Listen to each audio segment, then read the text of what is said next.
So I wanted to talk a little bit about actually making Clover's food, the food that goes into her syringe that we feed her 3 times a day with. So we have a Ninja just blender.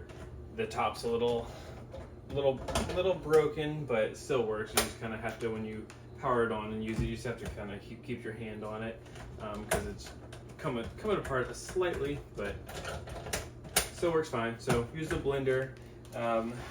For food, we just use kind of Tupperware containers that are up. These are going to be right above the convection oven on the counter, and then the tops are on the other side of the kitchen, and in the cabinets right above the to the right of the stove.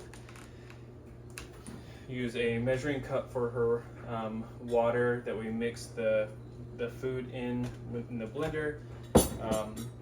But every time we make food, it's about 8 cups of food, 2 cans of the wet food. I take the tea kettle and fill it up and boil a little bit of water and fill it in the container with her food, and then I cover it with one of these containers. Essentially, she gets 8 cups of food.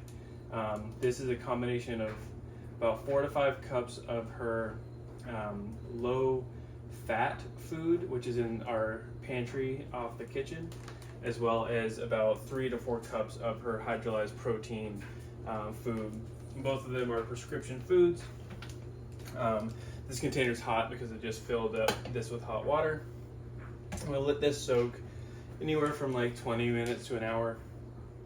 You can mix it around a little bit, and then each blender we do, I try and make about half of what's in the container in here, plus 1 can of food. So you should really only have to do about 2 blenders worth of food, and the food that we're doing here should last about 3 to 4, more like 4 days or so. So I do this about twice a week. Each blender full with about half the food that's in the container here should get around 2 cups of water, but I'll show you in another video what the texture should look like when it's done. It should be kind of like a real smooth, very smooth peanut butter, something you can easily pull the food syringe with. And then I'll show you in a bit what the food actually looks like when we're done. Okay, so I just made the first batch of food. So this has about 4 cups of dry food that has been soaking in some hot, like warm water. About 2 cups, maybe a little bit more of water.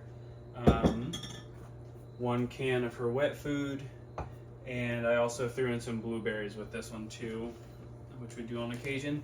But just to give you an idea, literally, when I say I put in about half of what's been soaking here, that I just try and kind of eyeball about half. I wanted to show you what the consistency looks like when we are done with one of these.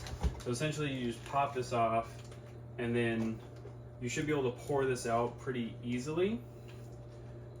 So you see that kind of running out, like very, very smooth, thin peanut butter. Essentially, we just need to get this to a consistency where we can pull it through the feeding tube syringe, so we can easily pass it through her feeding tube. We don't want any lumps in here really, or very minimal, because we don't want any clogging in the actual feeding tube itself. So I'll pour this in here, and I'm going to make another batch here in just a second, but just for demonstration, wanted to show you what that consistency looks like. And I should be able to take new syringe, one of these 60 milliliter syringes, and pull out the food pretty easily. You can see when I push it, it should be able to be pushed pretty easily. Also, when we put this in the refrigerator, because this lasts about 3 to 4 days, it will lose a little bit of moisture. So if it's a little runny right now, that's okay. I've essentially done the calculations to make sure that she's getting the calories she needs out of this to maintain what she's at for her weight.